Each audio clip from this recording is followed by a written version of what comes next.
What's up, everybody? Welcome to Dragon Riders Media. I am your host, Vincent, aka Dragon Rider, baby. Man, I'm super excited, man. Look, this is podcast number 36. Oh, 35. Man, 35, man. Look, I'm tell you what, a lot of people set out on this journey and don't get past 10 because they kind of lose interest in stuff, man. But I tell you what, this has been something very, very awesome that I've been able to start for myself. And I've had some very, very fantastic guests on, man. This has been such an amazing journey. Super blessed. As always, if you haven't already, please follow, like, subscribe, all that jazz before we get right on into this, man. A very, very special guest, man. I've been it's been a while. We've been trying to link up, man, link up schedules, and we finally got it done, baby. I like to bring on a lot of individuals. If you don't know what the Behind the Bullshit podcast is about, basically, I bring on individuals in many different professions, and I basically we go over how they got started in their industry or industries, because some people work multiple industries. Figure out how they got into those industries, some of the ups that they have experienced, and of course some of the bullshit, because when you're talking about business, you go through some bullshit, and a lot of that bullshit doesn't always get talked about. And for some people that's trying to enter those industries, they need to understand that, hey, it ain't all sunshine and roses. You got some bullshit that goes along with it. So with that being said, I would like to welcome to the stage Mr. Pauly Hype. Let's go, baby. Let's go. Let's go! We brought out the halo, man. How you doing, brother? I have this because this is a trademark collectible in the gaming industry. This came limited edition Halo 3 launch. And just I don't know. I was just holding this because I love Halo. This is my favorite video game ever. So. I ain't even got one of those. I ain't gonna lie. I ain't even got one. I like the game, man, but I ain't even got one of those. Limited edition, very exclusive. But the cool thing about that helmet is that the top actually comes off, and there's a storage compartment in like the base of the. A little something. Well, you got little hidden stuff there. Keep your crypto key wallet in there. Yeah. Let's go. Hey, very, very easy place to hide your ledgers if you're in the crypto. Yeah. So, oh man, look, it's been great. Like I said, man, it's been a while. I've been trying to get you on for a while. We was finally able to link up schedules, man. I've been following you for a very, very long time, and dude, you've got a lot of things about you, and a lot of things that you've done, and I'm just like, bro, this dude is on it, man. So let's kind of we're gonna kind of rewind the tape back a little bit, and let's kind of get in some of your beginnings, man. So you started out as a gamer, correct? Yeah. And first of all, let me say thank you so much for having me on this podcast, Vincent. I really appreciate being here with Dragon Riders Media, and the thought of just having me on the show. I know it's been a while since we've been trying to get together, and just conflict of schedule. I had a son in the mix as well, so we were. Things happening, but hey, family comes first, man. That's right. But I'm really happy to be here, so I just want to say thank you for that to start. So I was. I guess we'll start off here with a little bit of bio for the people that might be in different industries that don't come from gaming. But my name is Paul Santoro. I started as a professional gamer back in 2004. Even before then, a couple years, I was already competing on game battles online. But I was known for being a multi-genre gamer. So I was one of the first professional gamers that would compete and go to tournaments in Dead or Alive, a fighting game series title. And then the same day, same tournament, also go to Gears of War title, a shooting game title. So I remember one specific tournament, took first in Gears of War, first in DOA, fourth in Gears of War. And two different genres one day, but still placing in both. So I was one of the first multi-genre professional gamers back in 2004. I did that from about 2004 to 2015. And then after 2015, I started doing any sort of live event work, commentary, hosting, MC, worked with the NBA 2K League as their arena host, which was a phenomenal experience. Was on a bunch of different gaming reality shows as well throughout the years. I was associated with WCG's The Ultimate Gamer, one of the first gamers. I was the final. There was thousands of people worldwide that got auditioned, nationwide, and 10 people got selected. I was eliminated 11. So I was eliminated one from the break, right? We were talking about tough breaks. But but I was right there in the runnings with everybody that was part of it. My big claim to fame, if anything, was being on a show called The Caster, which was by High Res Studios, the makers of Smite and Paladins. And they had an American Idol meets esports commentator, if you will, back in, I believe, I want to say 2017. So I got on that. I got eliminated 4th, but after getting eliminated, High Res still called me up and offered me the grand prize, which was a full-time contract at High Res Studios. So I wound up getting that. And did hosting over the last since 2015 to about 2000 to even present day. Excuse me. I'm so excited and overwhelmed right now. Brain is all scrambled. I'm trying to bring it together here, but it's still present day. I do that as just a side fun gig as part of my company. Does a lot of live event hosting, MC, commentary work. But really, over the last 4 years, my favorite thing has been becoming an executive consultant for different teams and companies trying to put on esports or gaming events. Most likely being at Collegiate Sports Management Group and all the work I did on the Collegiate Esports Commissioner Cup. That is to me the NCAA tournament of college esports, and I was the host of that as well as a consultant on that project from 2022 to about halfway through 23, and I did 3 years of that show as the host as well. So that's been my claim to fame. It's been my favorite job to date. Just a great group of people at the CSMG. And it's been amazing. So, from gamer to host to now executive consultant and helping the companies that want to throw esports events and being someone that grew up in the industry. I started in this industry when I was 14 years old in 2004. So now I'm 35. So not many executives are 35 years old that have 2 decades worth of experience as gamer, as a host, as a commentator, as every facet from soup to nuts.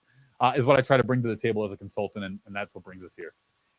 Man, that. Man, hey, most people haven't done that. Yeah, man, I'm telling you, man. Hey, most people haven't done that stuff in like 50 years, let alone in just over 10. Man, I mean that is some wild stuff, man. You've been pretty all over the place and had some amazing opportunities as well. I mean, you have to have some type of like work ethic to be able to get yourself presented with those opportunities, correct? I mean, it definitely is work ethic, but the work ethic comes along with the passion, if you ask me, because that's how this all started for me, was just a passion project. This started because I really wanted to be on the football team, on the basketball team, on the wrestling team in high school, but I was scared and intimidated to go out for those teams. I didn't have that physicality I do now, where that competitive nature was inside, but I didn't know how to bring it outside.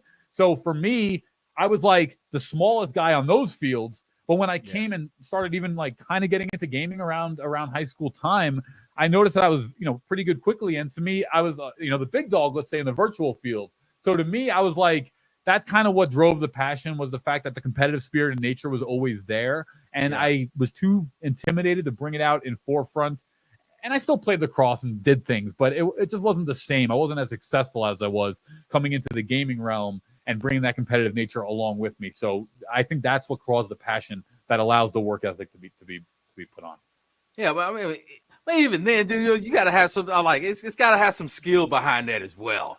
Well, I just loved beating people. Okay, I liked showing people up, and also I was always the underdog. I was never the best. I was never like off natural talent. I was never the best. And even when I came onto the gaming scene and started going to LANs, my first ever tournament was Evo East 2006 for Dead or Alive. And I wound up taking third and beating the guy who was really predicted to almost win the event going in. I wound up beating him in the quarterfinals. So I remember being on that stage and people just being like, first off, booing me the whole time because I was not a member of the community, right? I was not a member, so they were freaking booing me. But I was also like 14, 15, and my hands were shaking. I was sweating so bad, but I beat this guy, and I remember them, hearing my name on the loudspeaker. This is like before Twitch, before Justin TV, literally Evo East 2006. Evo was still around. But I don't know. The work ethic has really come from just showing the people wrong, showing the doubters that were always like, oh, he can't do this, and showing them wrong. So that was a big driving force. They say, Vincent, they say that you shouldn't care about what people think about you, and I do agree to a certain level to that. To a point. But I'm not going to be ignorant to this. Me caring about what people thought about me is what drove me to get the job done. A lot of the damn time. So that's another angle of that seesaw that people don't really talk about. They're like, oh, don't worry about what people think about you. And I just got to point out that I don't know if you do care about what people think about you. There is a positive momentum builder that comes along with that as well. I mean, don't get me wrong. You can use it in a negative stance where you caring about what people think about you is definitely a negative, and I understand that. But there is a positive to it. It all depends, just like anything, how you look at it.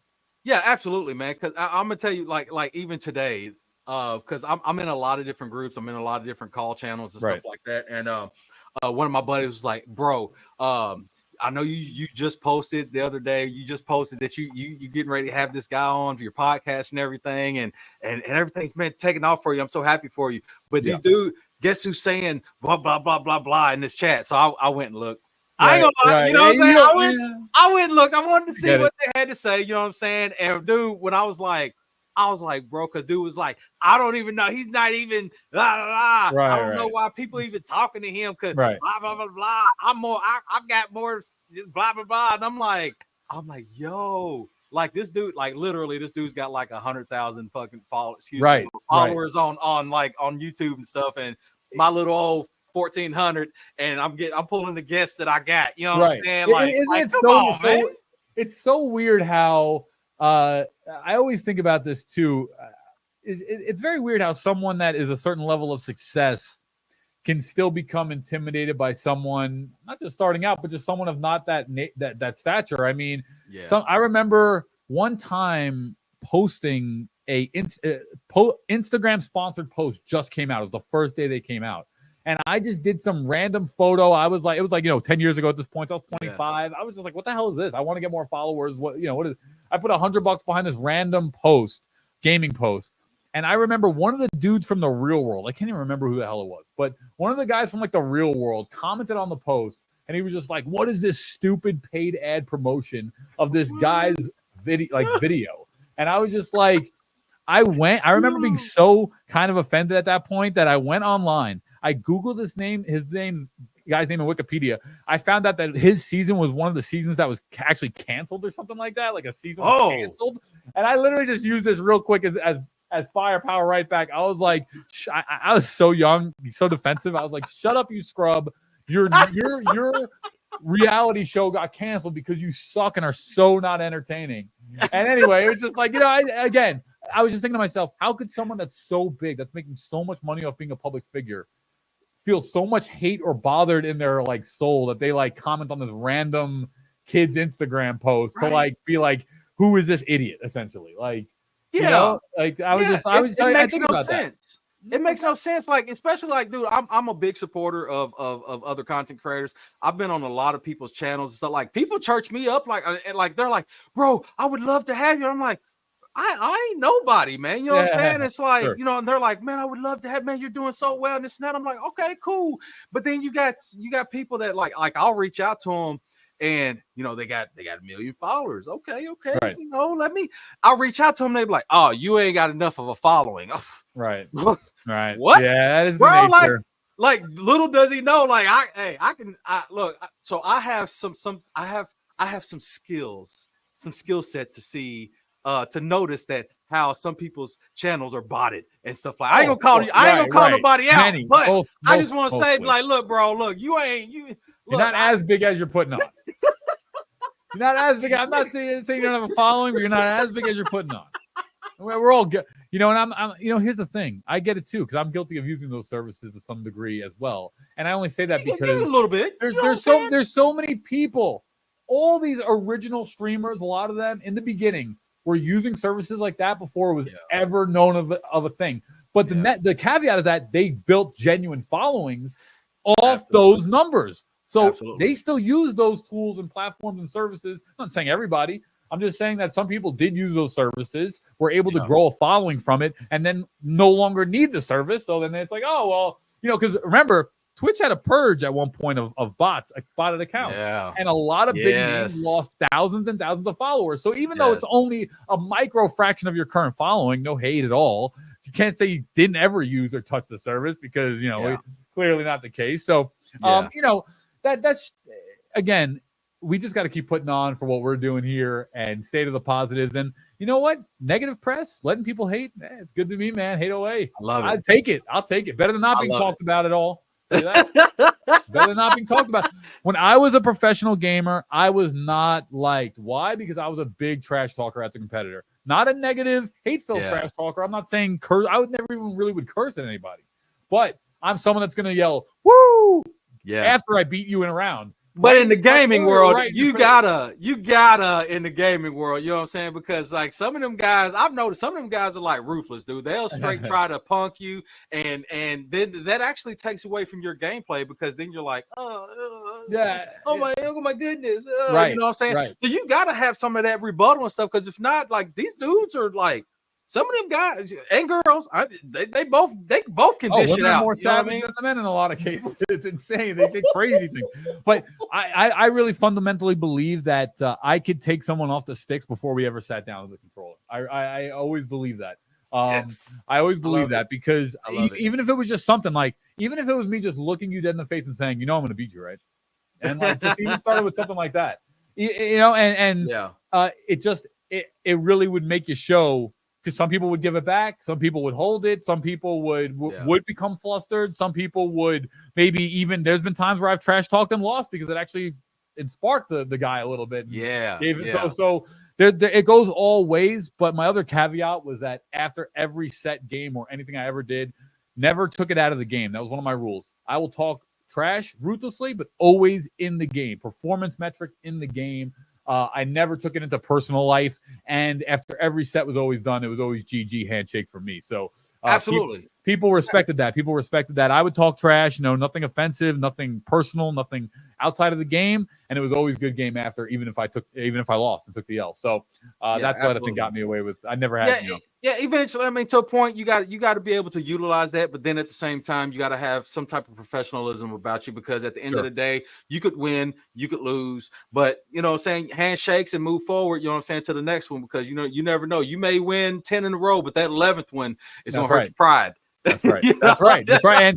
And don't get me wrong, karma paid me back for all the trash talk I did. I remember one time there was a show called the Championship Gaming Series. It was one of the first reality gaming shows on TV. It was back in 2008. I don't remember what network it was on. Maybe that was the Sci-Fi Network one.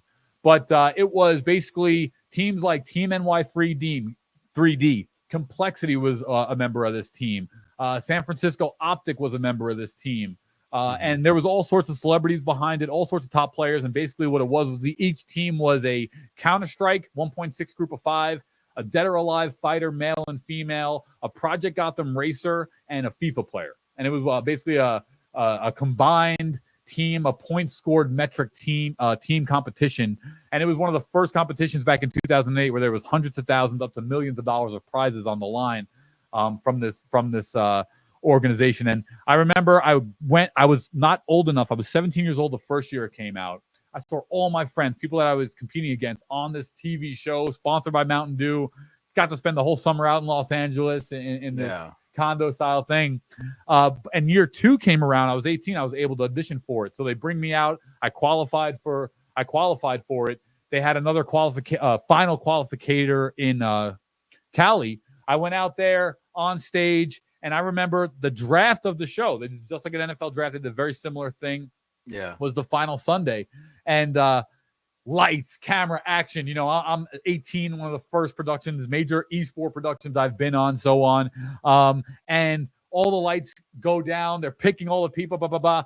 Then one single team comes up last. I'm from New York. The team was New York 3D, the only team I had been negotiating with, conversing with throughout the preliminary process. And I remember sitting on the edge of my chair. My mentor was behind me, and I hear him whispering in the crowd. The lights are zooming down. Fatality, one of the first professional gamers, was a host of the show. I hear him over the loudspeaker. You know, there's only one Dead or Alive male left. There's people like Rabies in the crowd. That was my competitor name. So I didn't go by Pauly Hype then. I went by Rabies. That was my competitor name. So I always was like ferocious, talk trash, so on, whatever. Yeah. But so Fatality's like, there's Rabies down there. There's so many good competitors, you know. And then I hear my mentor talking. He's like, they're going to pick Rabies. I hear it. I know it.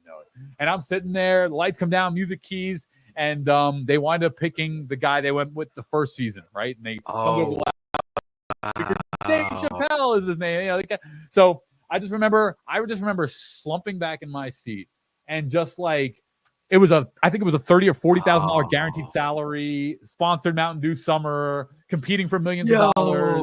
You know, and I just remember like, and so I wound up getting picked as the number one backup. I got picked as the number one backup by that team. So it was me or this other guy, right? And I still made the team, but. I just like but then being named the backup, right. You know what I'm saying? It's first loser, if you ask me.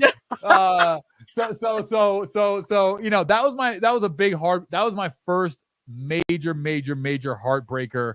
And if I think of just another one really quick, I know it's a little off topic, but when I competed at that Evo East, that first ever tournament, I qualified for the Evo Grand Finals, which were always in Vegas, even back in 2006. I took third at that first ever event.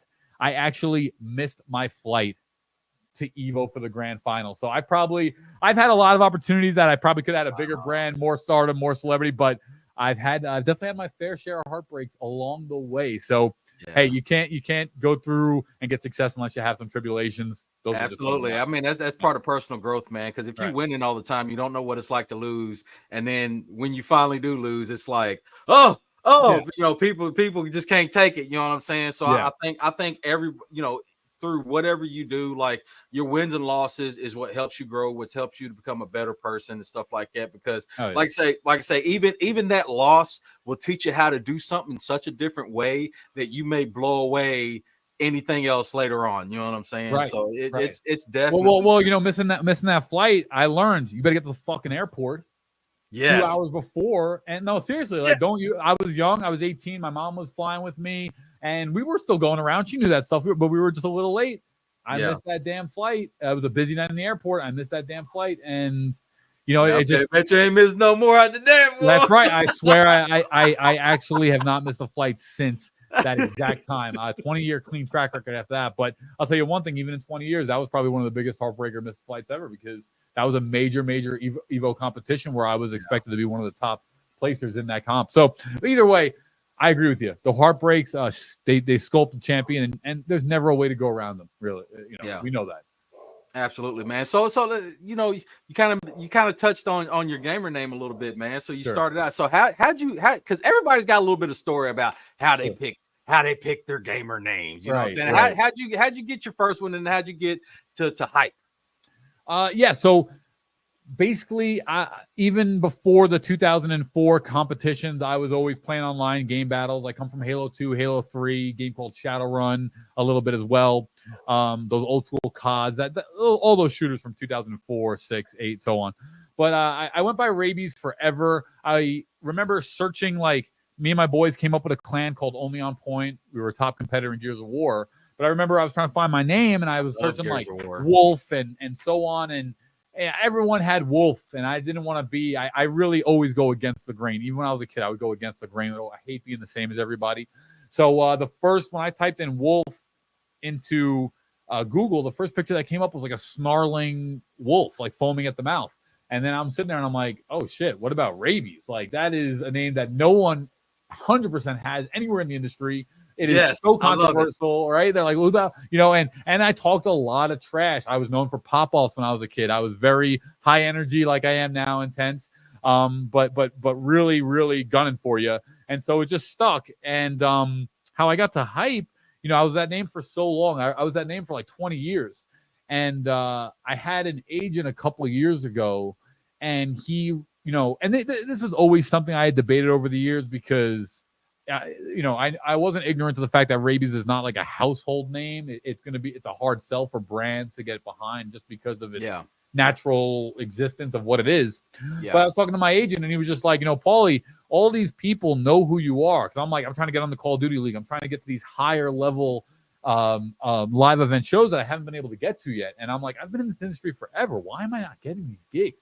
And my agent just came to me and he was like, you know, Paul, not for nothing, but I'm talking with a lot of these guys. They all know who you are. He's like, but they don't like your name. They don't like the name. They don't want to get behind the name. They don't want to put Rabies as a host or a commentator on the desk. Not from them, but maybe from the Call of Duty execs or whoever it is, right? Whoever it is. So I really sat there, and he's like, I'm not telling you to change your name, first off. He's like, I'm just telling you this is what the feedback was when I'm in the meeting. And so I grew up heavy into WWE. I love wrestling, professional wrestling. I've always been really big into it as a kid. And I'm just sitting there late night and I'm like, damn, I got to change his name. Like, he's not telling me to, but this is feelings I've already had. So this is just a full circle of like, this is actually what you need to do because, you already knew this. So I'm just sitting there and I'm like, well, what's my name? Paul. All right. Well, Pauly, I'm Italian. Pauly, and then what's your game? Well, hype, passion, intensity, energy, so on. So I'm sitting there and I'm like, whatever. And it just kind of came to me. Pauly Hype. I mean, I call myself Paul Hypeman, like Paul Heyman from WWE. Yeah. And that's just where it came from. Paul's the name, Hype's the game, and it's a lot easier to sell. As soon as I did a rebrand in 2021, I've had a lot more success with getting gigs and being receptive to brands, and it was the right move. It's more mature. So I like the name now. And Rabies was my company name is Rabies Entertainment LLC, so that's always a tribute to the old school in me, Okay, yeah, man. Hey, look, I can definitely, we kind of spoke about that before, that the whole rebrand of a name, because a name, especially when you're really in the public, you're wanting to work and associate yourself with brands, right. other people and stuff like that. So your name carries a lot of weight. And when you have something in your name that kind of just doesn't fit the mold or fit, in what you're trying to achieve, you got to change it. You either don't change it, just be stubborn, be like, oh no, you know what? No, people just gonna have to work with me and what my name is, or Right. you can change it and be, things will work a lot smoother and a lot more fluid and everything like that. And so I recently had to do my own name change. Right. You know what I'm saying? Rebrand and everything, because trying to achieve bigger and better things. Right. It's like if Mr. Beast started off as poo poo head or something like that. Exactly. It's like nobody was. The harder sell. The harder sell. You know what I'm saying? It's the harder sell. Yeah. No, you're 100% right, and that's exactly what it was. I didn't want to have the harder sell anymore, so it's time for a name change. And honestly, every person I interacted with was like, "Yo, really, really good name change, dude. Like absolutely, man. Good move." So there's a time and need for everything, and also what I thought about, and ignore whatever is happening, politically with this man, but P Diddy, he was Puff Daddy, he was Sean Combs. He had rebranded his name 4, 5, 6 times. So when right. So I thought about that, and I was like, this guy has maintained his success through 6 rebrands, even though if they were just passive name rebrands. So 4 or 5 years ago, before everything, I was like, this guy was a success version of a rebrand. So I thought about that when rebranding myself. Absolutely, man. And then that also that led to other opportunities, like you were a host of on a network. You know what I'm saying? So how did that come about? Like when you got the call for that, was you like, is this real? Yeah, man. I mean, I got to give all the credit to another mentor of mine, Angela Bernhardt Thomas. She's the CEO over at that Collegiate Sports Management Group company.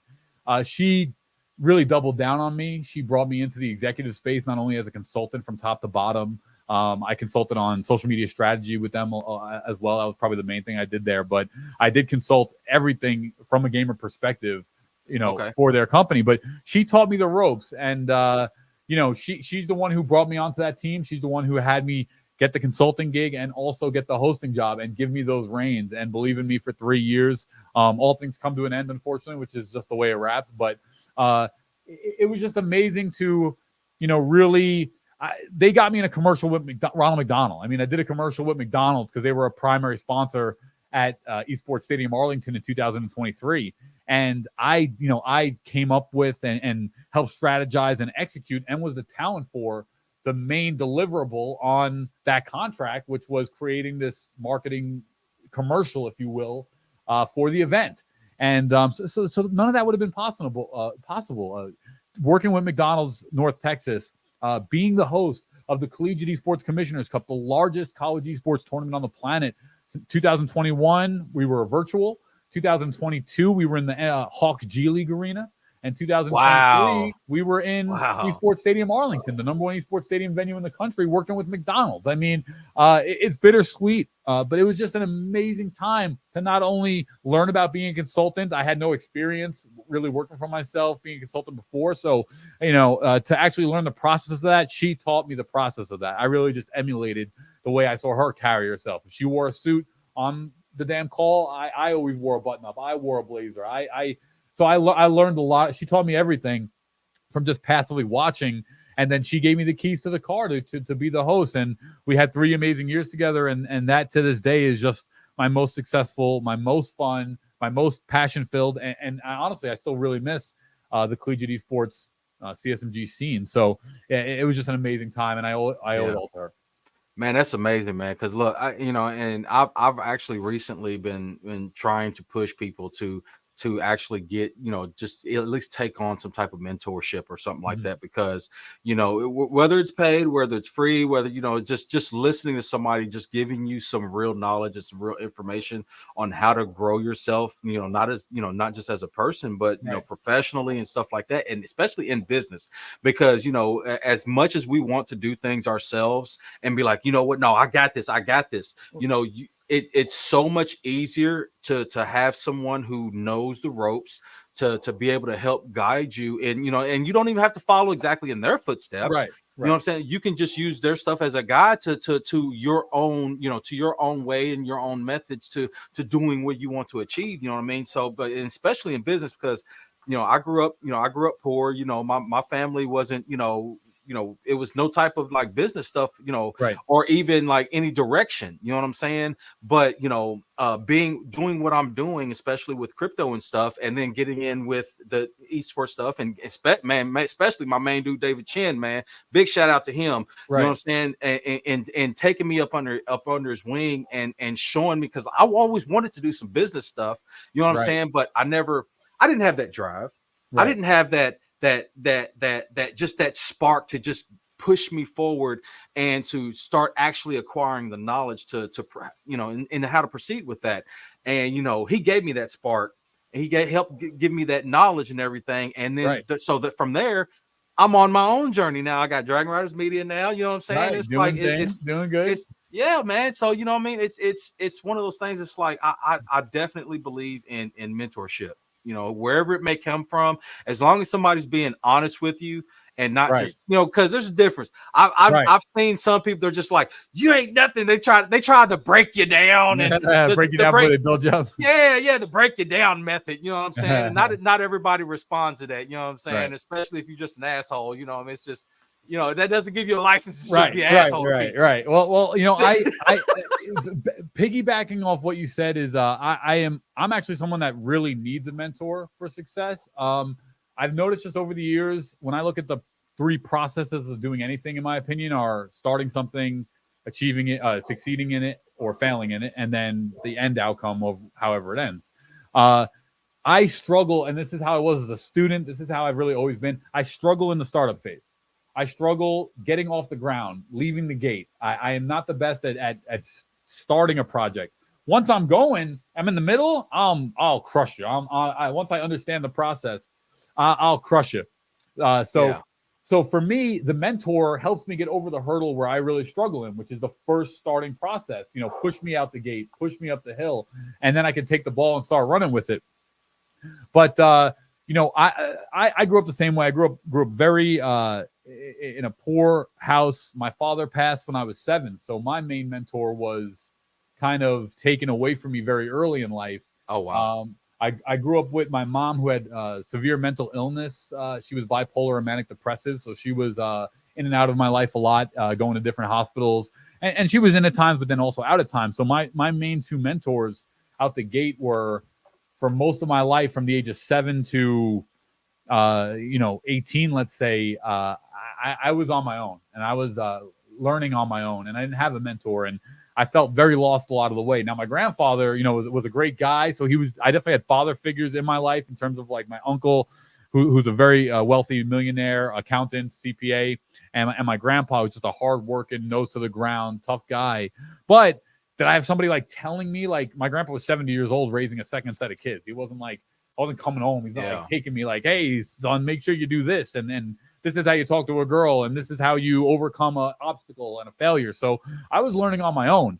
And I had 3 major mentors in my life that really set the pace. One was Mortal Kombat Tom Brady, a massive name in the gaming community. He's the first one that saw me at a tournament. He saw me good, but acting a fool. He invited Yeah. me to come live with him when I was 17 years old, and he had a bunch of other gamers in the house. He had like a gamer house back in like 2004, one of the first gamer houses. And I remember I got there the first night, and him and this other dude, Ninja CW, rest in peace, they beat me 100-0 the first night I got there. Literally just hours, 100-0 on the thing. And I remember sitting there, and I remember telling him, I hate this game. I want to go back home to New York. Why did I come here? Like I was just not feeling it. And then over the months and months and months that I stayed there, I wound up getting good, better and better and better. And that's when that led right into that TV show where I was at the peak height, top member of the community, winning events. Everyone's trying to train with me. And so he was really my first mentor. He was a Mortal Kombat world champion. He won multiple of the very first Mortal Kombat 1 and 2 and 3 events. And throughout literally through 20 years, even as a mid 50-year-old, he is mid 40-year-old. He's going to kill me for that. Mid 40-year-old. He still dominates the Mortal Kombat scene. So he was an amazing mentor. My second mentor to me was Fatality, Jonathan Wendell, who he was one of the first ever professional gamers in North America that had a brand. His brand was Fatality. He was a Quake world champion, multi-time Quake world champion. When I was 15 and 16 years old and trying to convince my parents to let me travel the country, give me money to buy games and so on, I told them I wanted to be a professional gamer. And a lot of them in my family and immediate family, friends, colleagues, so on, peers were like, what the hell are you talking about? Like, what are you talking about here? You want to be a professional gamer? This is not even like a real thing. There are none. And I'm like, whoa, wait. Don't say there are none, because I got the Game Informer that month, and it featured an article on the new Quake world champion, Jonathan Wendell, who had his mouse and like keyboard line coming out. So he was one of the first gamers back in 2003 that had a brand coming out that was just associated with his name as a professional gamer on his accomplishments in a game. So I showed my parents this article and said, look, you can't say that no one has done it, because someone clearly has, right? So that he was my first proof of concept. I didn't see anybody else. I'd never seen another brand, a gamer, a person. Sure, there was games being made. Sure, there were people, I'm sure, competing in them, but I had never seen a person that was a professional gamer, a brand in a magazine before I saw that article. So the cool thing about it was that, I saw him in that article. He wound up being the host when I was on that TV show, calling out my name. So just sitting there after looking up to this guy for so long, I meet him the day before. We hang out in his hotel. I'm not saying nothing. I'm just sitting there like mute. Like, I'm not saying nothing, just listening. My mentor, Tom Brady, brought me up to meet him. And the crazy part about it is that he's the host of that show. And now he's one of my closest friends. I have him on text. I have him on call. We play video games together all the time. We talk trash to each other. That's amazing. And so it's just crazy, full circle. And then my third mentor was Angela Bernard Thomas. That got me, into the real big gigs of commentary hosting and consultant work. So those, I need that. I'm not good at that startup process. I need people to have some belief in me. When people have a little belief in me, once I get out of that intro hurdle, you're fucked. I mean, you're get fucked. I mean, it's over. Once I know what I'm doing, I pick up steam.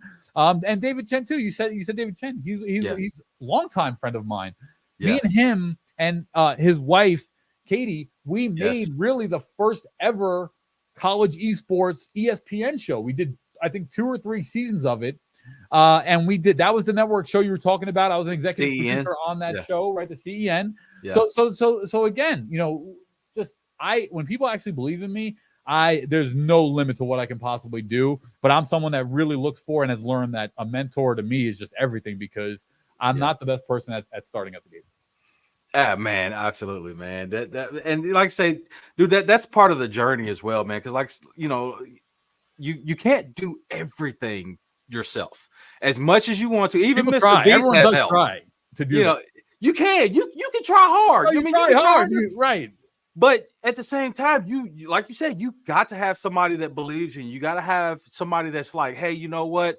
Even when you feel down about yourself, keep going, because you're going to make it eventually. You're going to make it eventually. You know what I'm saying?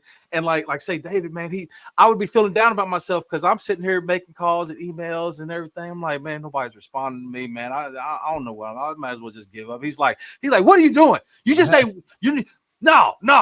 You are better than this, man. You are better. You are better than this. You can, dude. I'm talking about, dude. There would be like a 15-minute speech. And I'm just like, at the end of it, I'm like, woo!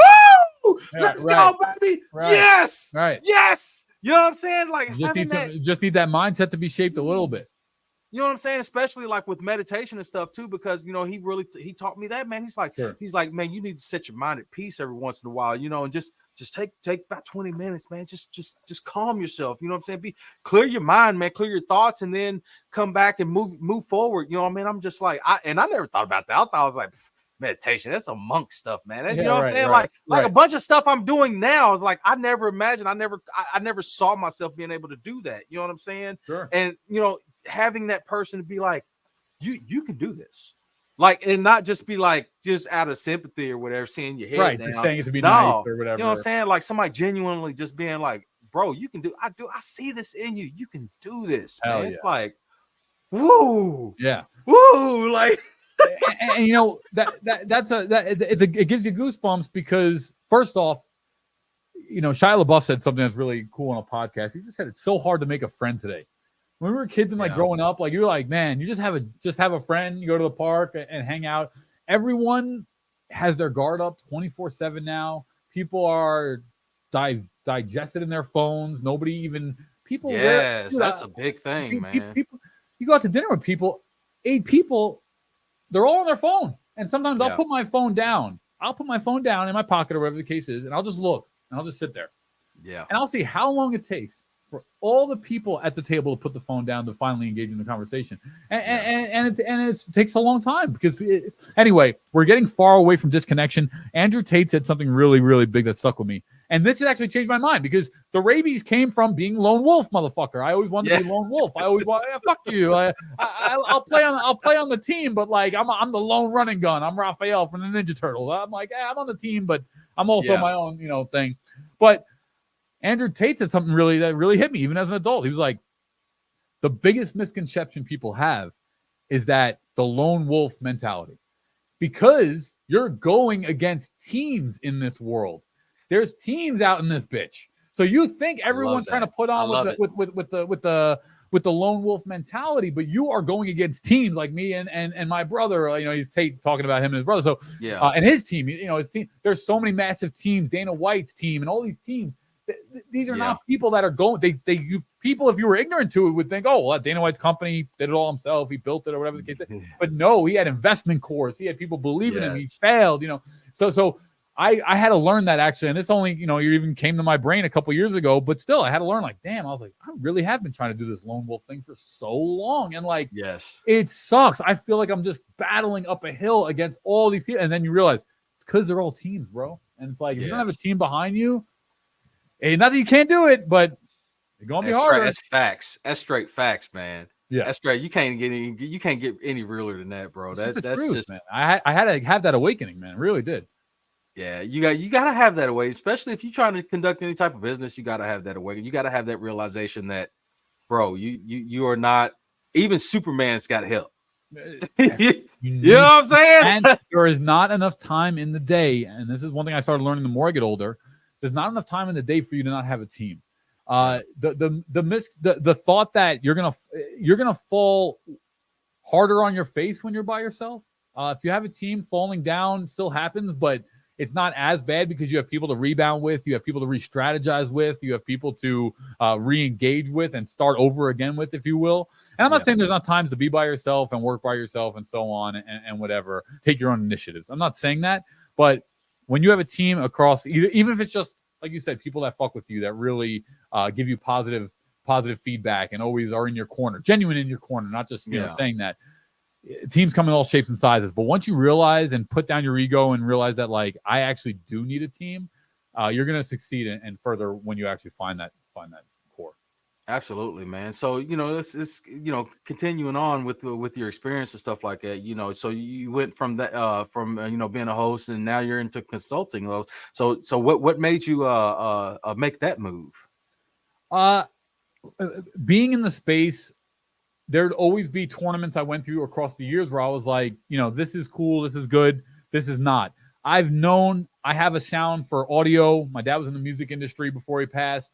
I have a very big sound for audio. I understand how audio travels. I understand how the flow of a room needs. There's a John Taffer talks about it all the time on Bar Science. There's a flow to how literally placing any sort of structure in a room affects the overall pattern of walking. And the pattern of walking then affects the pattern of communication between other people, conversations, and so on. So I started learning all these different sciences of live event management and entertainment, and then cooped with the 2 decades of experience being a player, being the person that books all the flights, getting all the guys on the plane, getting the travel, getting the hotel. Where are we sleeping? Okay, you 2 in the bed tonight, 2 on the floor tonight. So whatever. So I started learning all these different processes across and so I wanted to be, and I still do, I advocate for the player experience. That's what I am as a consultant. I advocate for the player experience. I want the company to make, if you're spending, you can't throw an event for not less than hundreds of thousands of dollars in gaming and esports. So if you're going to make that type of investment, you better make sure that you have a gamer on the roster, a consultant on the roster that also knows the business. I love this business. I fiend this business. I understand this business because I grew up in this business since I was 14 years old. And all the executives that come from entertainment, sports, traditional music, and so on that are part and run esports companies, with all due respect to them, they haven't grown up in this business. They've grown up in other ones. So I try to be that middleman. Yeah. I try to be that voice of the players, and I try to just also use the sciences that I've learned along the years to marketing, social media, and just as a gamer as well. Try to help these companies to throw the best possible events they can if they're going to invest that type of money.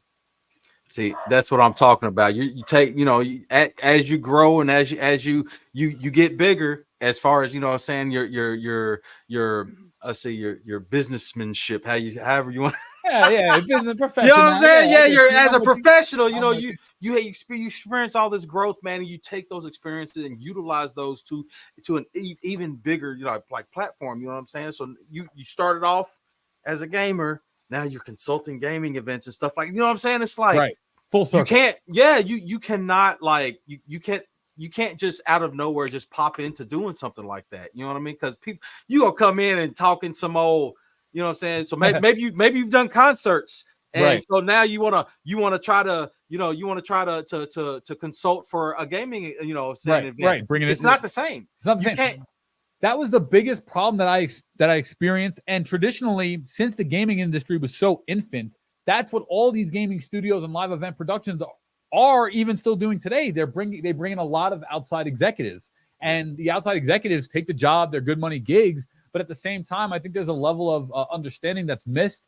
I've seen it time and time again when just being a talent or a gamer at a tournament in these events. So that's where I really thought to myself, like, there's nobody in the space that most professional gamers that compete don't understand the business side of things. They don't understand the company throwing the events, money, needs, and ROI for them. You got 14-year-old gamers now, like pro gamers, like what? Right.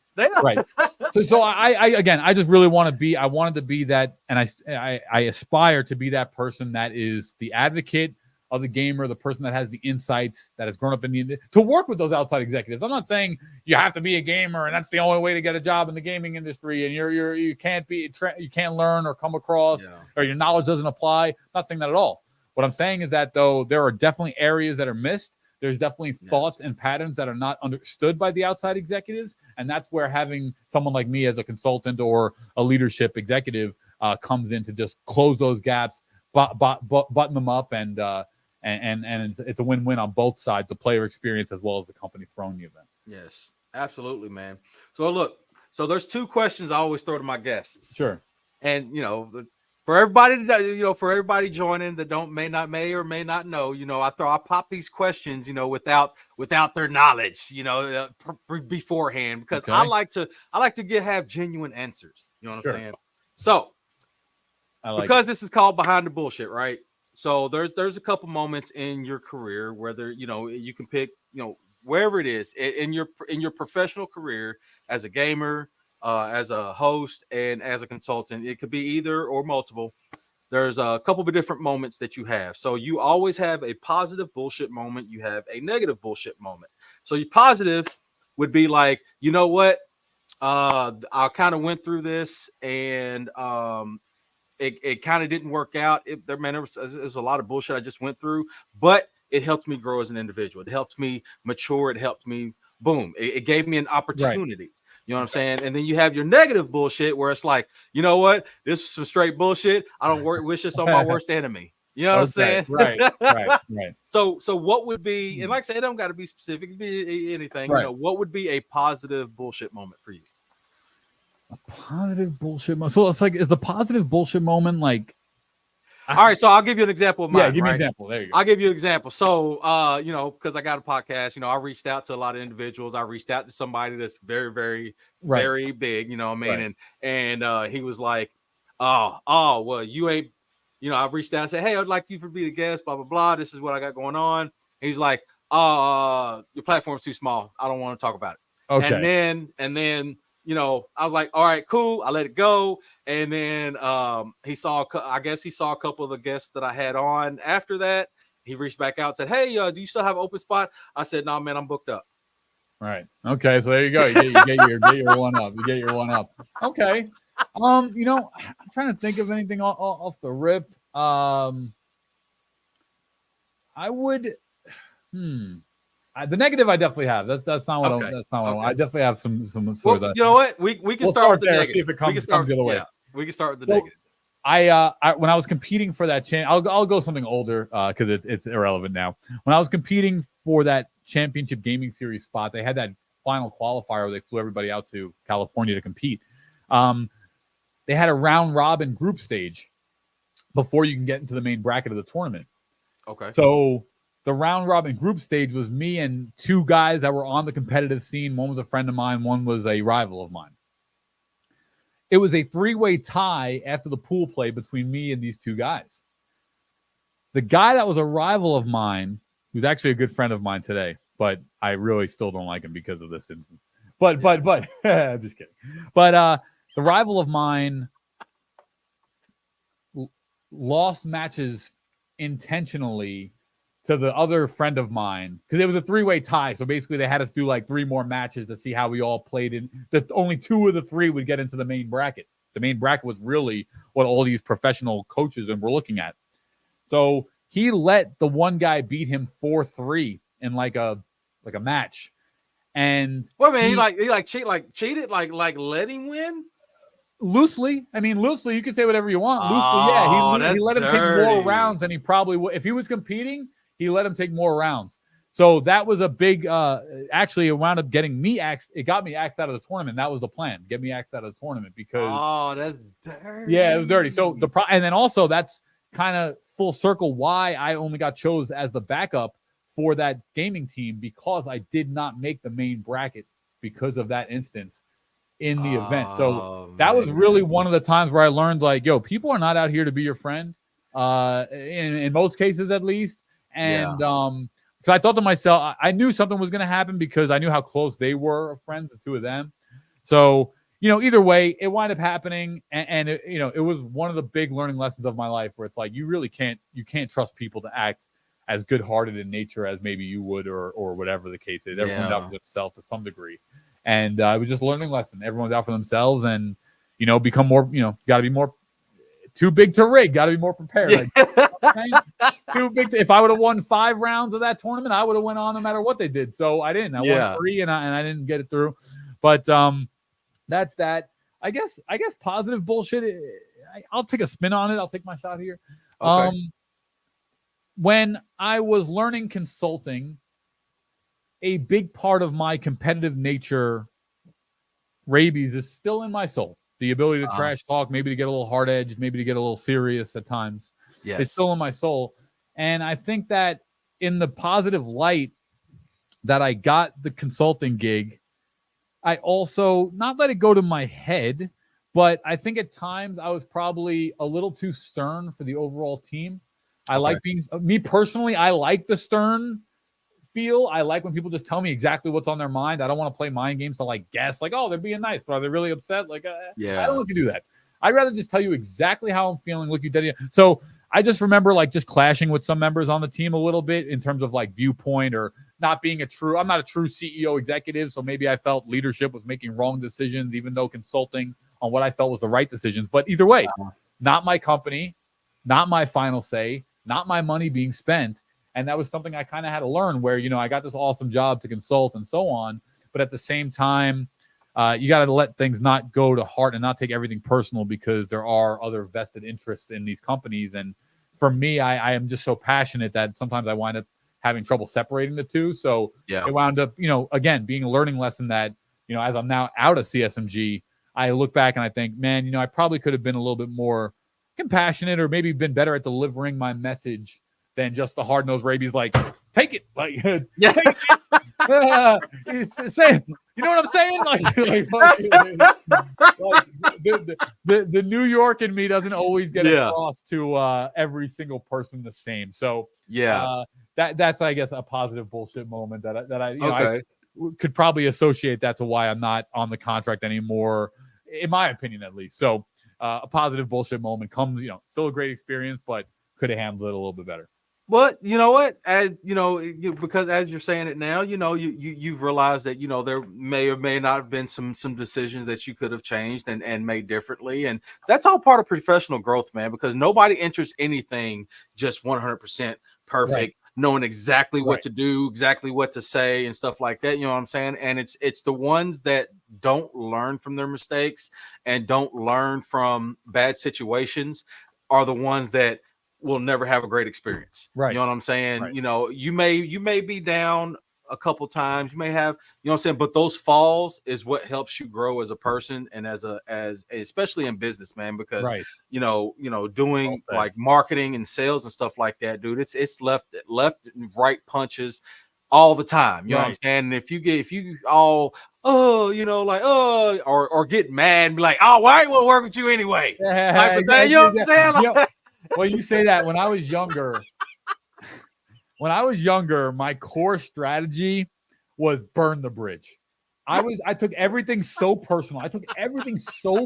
Because I was so passionate about this industry. I took everything so personal that when any person, friend or executive or adult was like, either didn't want to work with me or like fired me or like, didn't rehire me, let's say, I was always like, burn the bridge, bitch. Like, torch it. Fuck them. Like, you suck, bitch. Like, just go ham.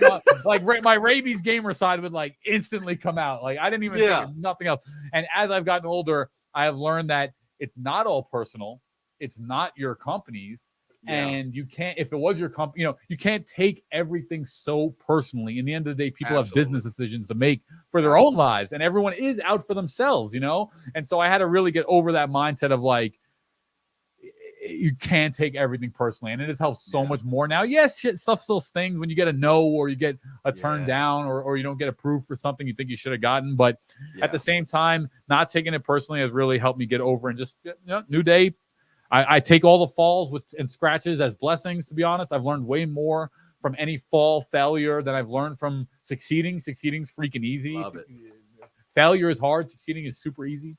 So and that really shows and defines your character when you fail. And to me, I feel like I'm really getting better at just defining my character when I fail and not let it. Like, I remember I used to get, a no when I was 16 or 18 or 19, and it would throw me in a depression for like 2 weeks. I'd be like, I don't want to do this anymore. I'd be like laying in my bed, but now it's just like, now next morning, gym, sauna, right back on the horse. There's no time to be depressed. There's no time to waste on a no. And also the other really good thing here, I learned from Dave Meltzer, who's a really close business associate with Gary Vee. He was someone who lost, I think it was like $100 million in his empire and had to start over from scratch. But he taught me, one thing he said in some of the content he makes is, what if you knew that X amount of no's guaranteed a yes, like almost like a percentage roll. Oh, okay. Right. So he was saying, he's basically like, what if you knew 10 no's guaranteed you a yes? You'd be praying for no's. You'd be walking into no's because you knew that 10 no's were getting you a yes.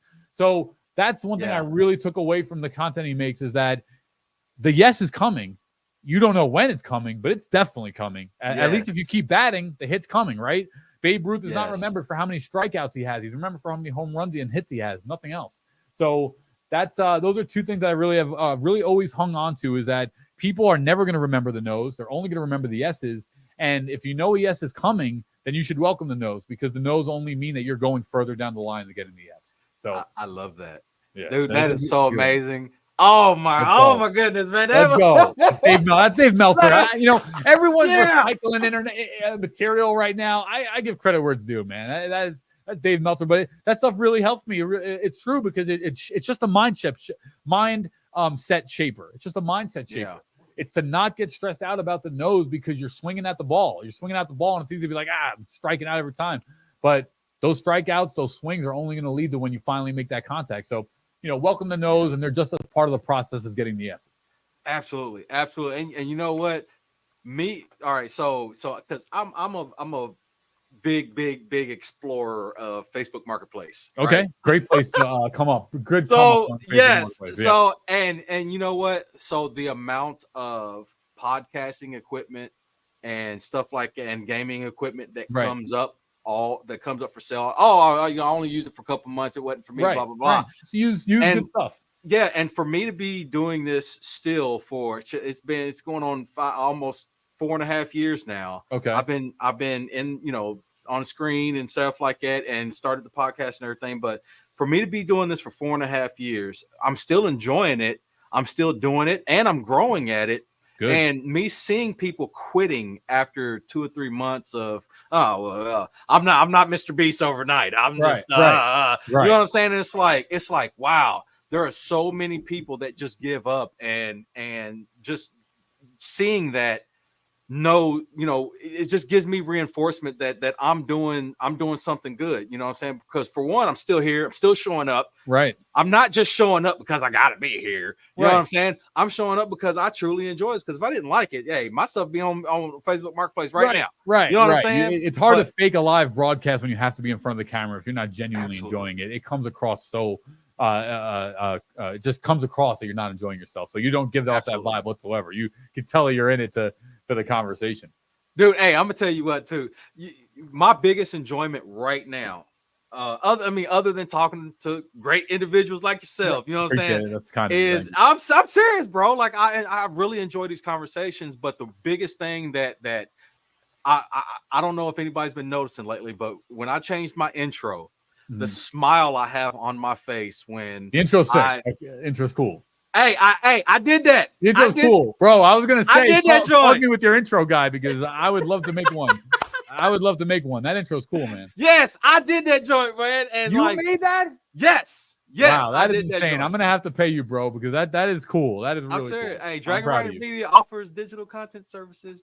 Serious, bro. I'm DragonRiderMedia.com. I'm not bullshitting. I need that. That's fucking cool, man. I'm serious, man. I was playing around, and I'm not no gatekeeper, so I was playing around with CapCut and everything, and I was trying different things, and I saw this template. I kind of modified it and everything, and I kind of missed. I adjusted it to where and man, dude, the turnout of it, dude. Every time I see that, look, I'll play it on my phone randomly, and I just see, you know what I'm saying? Like I'm just like cheesing. I'm just like, dude, because it's dope. Because it's just that's also a constant reminder that, dude, I am doing something that I dreamed about doing.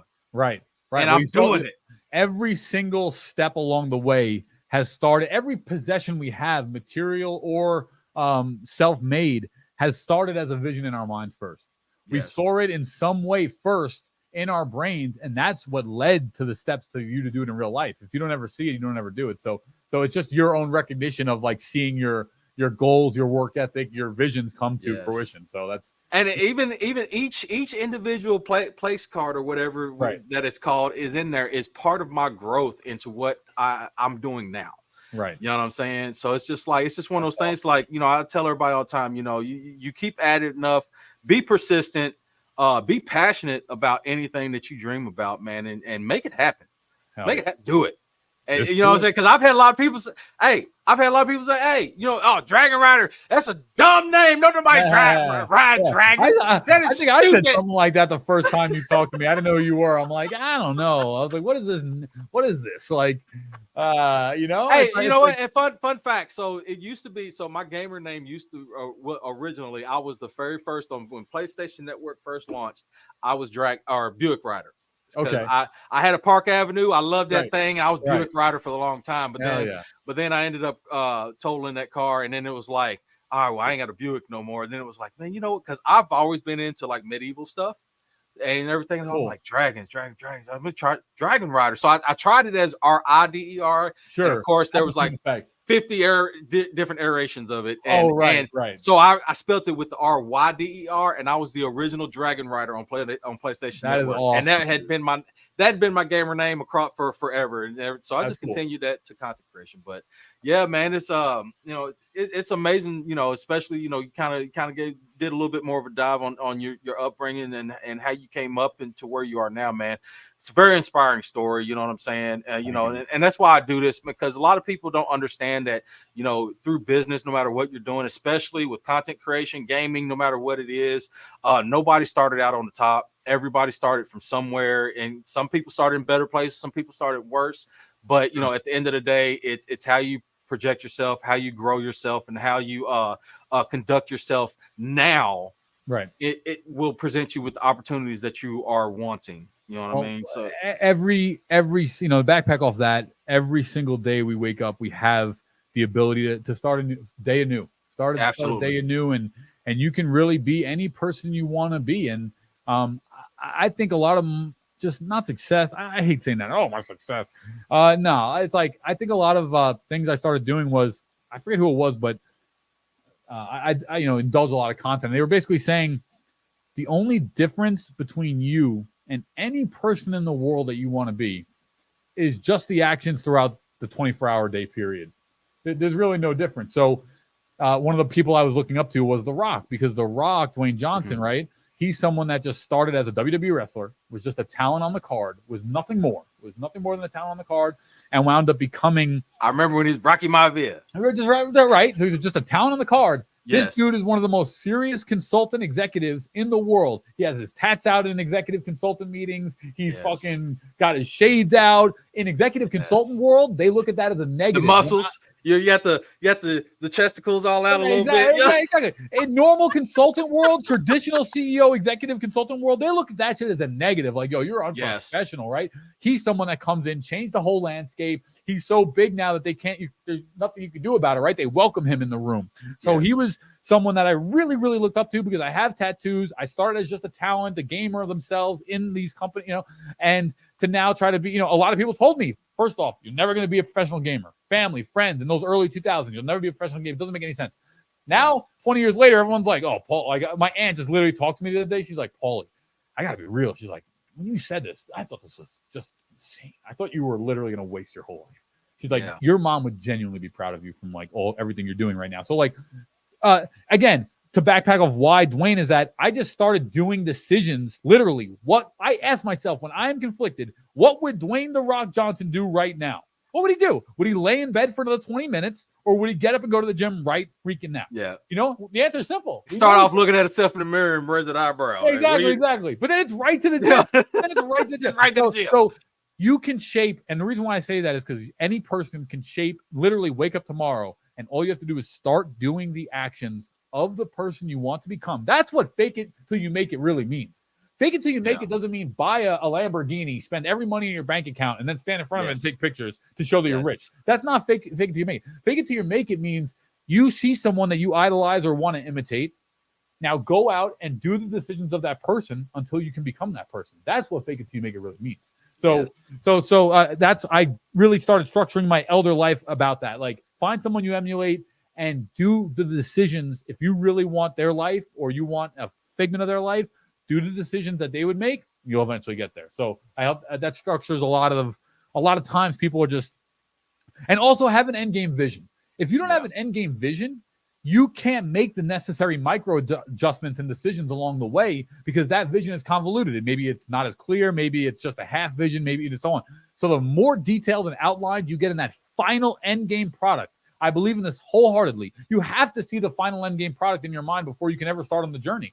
Because how else do you take the right steps, the right decisions, if you don't have a fully detailed end game product? So I try to do that as well. I try to envision first, get all the belief, energy, love, and feeling like, oh, I want to be this. I feel this. I feel it. Like, and then find someone that has done something similar and start doing the actions that they would do. And you'll eventually get there. So I try to use that as the formula to when I'm feeling lost, or don't know where I'm going, or it keeps me on the right track, keeps me on the right guide. Man, I heard that, man. I heard that. So what advice would you give to any gamers that would that are wanting to enter the professional world? Well, there's a lot of ways to do so. You can still be a professional gamer. That's more of the competitive. Literally, you have to win to really make the money for the most part. You have to win the tournaments. Then there's the YouTube route. There's, professional gamer means different things, I guess, today. But to me, professional gamer means esports. To me, professional gamer means competition. I always was about the competition level. I always saw gaming getting into the Olympics, being a major household competitive sport that anyone can do. If you ain't 6'8", you're not getting the NBA, buddy, because you're going against LeBron. So good luck. And, some way around there, people are gate-kept in some degree by physicality. Gaming doesn't have those same exact gatekeeps.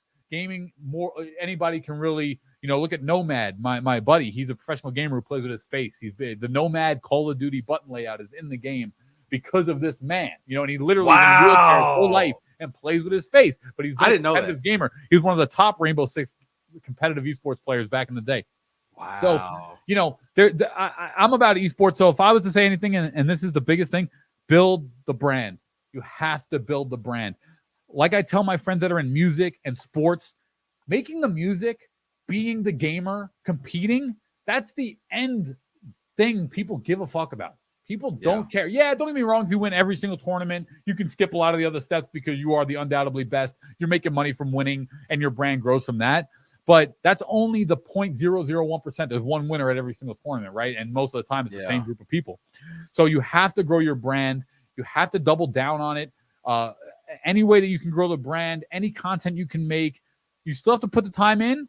You're obviously playing 10, 12, 8 hours a day. But from that 8, 10, 12 hours, you better be recording. You better be posting on Twitter. You better be chopping up some of those training sessions. You better be putting that work in. You have to put the work in. It's no different than the music industry. My boy's been in the music industry for a long time. I have a couple of different friends, and I tell them all the same exact thing. Same thing. The music is the last piece of the puzzle. Yes, you have to have good music to ever become the conversation, right? Yeah. But if you don't have the brand, if a music label comes to you, they can love your music. If you don't have the brand there and they don't see the business side of the mind in you as a musician, they're not going to fuck with you because they know they're going to have to spend so much money and time to build up that business side of you. You could fuck it up in an interview. You can wait till their time. So if they don't see that level of person, they're going to it's a high chance that they'll pass right over you for the other guy that might have less good music, but has the business side of things already flushed out. No different in the gamer world in the next 5 to 10 years. A professional team and organization are more concerned with someone that's media savvy, that can do a public interview, that can. These are areas that are very fragmented and weak. The main thing is somebody that you can market. Right, market, media trained market. Right, this is something that no game team is putting time into doing. Maybe FaZe a little bit because FaZe is pretty good at it with their marketing. They've retaken over the space. But 90% of these teams, 95% of these teams, they are literally panicked anytime one of the players gets on the microphone for a post-game interview or a post-show interview because they have no media training. They say silly things, and it just comes across as just not as buttoned up and fresh. It's not a diss. It's just the truth. So that's my advice. If you are someone that wants to be in esports or gaming in general, build the brand, build media training by yourself, conduct interviews, rewatch them, play them back, learn how you speak, learn about cadence, pitch, pace, vocabulary. And it's more than just playing the video game. Playing the video game, in my opinion, if I was to look at someone as an executive consultant in today's day and age, I would say the brand building is way more important than any level of skill in the video game, unless they are the top just 1% in the game. So that would be my advice. I heard that, man. And just to kind of just piggyback off of that, just a little bit of advice from myself. Let's hear it. It's like, at the end of the day, be humble. Everybody, especially when you get to that superstar status and you make it some type of way, be humble about yourself. Remember your beginnings, how you started, how difficult it was to start that. And when you have people reaching out to you for maybe advice, for mentorship or whatever, just remember that, you may have a business to run, but there's certain ways to conduct yourself as well. Absolutely. My buddy Scott Herman, he said it best, man. He said, you can have 1 million followers, but if you're an asshole, nobody wants to work with you. Still got to be in the business meetings to close the deals. And if you don't know how to conduct yourself, people are going to sniff through that, man. Absolutely. Absolutely. Well, Great man, advice. I know you're busy, man. I don't want to take up too much more of your time. I really appreciate you coming on and everything, and just giving us some insight into your background, man. Like I said, it's just another inspiring story of, you don't have to stick to where you came from. You can outgrow that and grow yourself into doing some very, very big things, having some big experiences, and really getting to do things in life that most people only dream of. You know what I'm saying? Very well said, Vincent. Very well said. And I appreciate being on the show. Thank you so much to Dragon Riders Media for having me here and letting me share some of my story. We didn't really get to talk too much crypto or Web3 gaming, which might have to be a follow-up episode. Yeah, we definitely we're gonna have to get into that. Get into that world. Very privy there as well. So, but seriously, thank you all so much for having me on the show. Vincent, you've been amazing, dude. You really appreciate friend for life, in my opinion. And thank you for letting me use your platform to talk a little bit about my story, bro. Absolutely, man. Absolutely. Anytime, man. Like I say, I enjoy conversating with good people. You know what I'm saying? Especially good-hearted people, man. That you can just, it's just a thing about it, man. You can tell like who's, you know what I'm saying? Because I've as small as I am, I've turned down a lot of people. Okay. It's like seriously, because it's like, hey, it's. I put on for the business, baby. Hey, I go with my gut, man, and everybody that I've had on, man, my gut has always been right, and everybody I've turned down, my gut was been right about them. They were some jokers. It's because you're so close to the project in the heart, so you feel you got to really sense that passion out from the guests. So it comes through in the show for sure. Absolutely, man. I really appreciate it. So, thank you for everybody that stopped by and checked this out and everything. If you haven't already, check out the description. Make sure you go follow my man, Pauly Hype, over here. You know what I'm saying? He's a great guy, puts out a lot of great content and everything. And just to see his growth and see how he goes about his stuff, man, you can look at some of his old stuff to where he is now, man. And you can tell, look, dude, this guy's about business. You know what I'm saying? And he's worth, and anybody out there with any, if you've got an esports event or anything, tell you what, hit my man up because he's gonna set you right. Pauly's the name and Hype's the game for a reason. There's only one person to call when you need a hype man. Better call Pauly. Pauly Hype, baby. I love that, man. I love that. Let's go. I gotta get me a sign-off catchphrase. You gotta get something, man. I'm all about branding. I'm working on it. Hey, I got me a fire intro, so now I gotta get me a fire outro. So I'm working on that. I'm gonna hold you to that too. Well, Vincent, thank you so much, man. It's been a blessing. I'm gonna roll out. Absolutely, man. Thank you for having you, man. And like I say, for anybody else, man, hey, if you haven't already, make sure you shoot me a follow, like, subscribe. You can also check this out on any audio platform, SoundCloud, iHeartRadio, all that jazz, man. For everybody that likes to listen to their stuff on the go. And I will see y'all next time.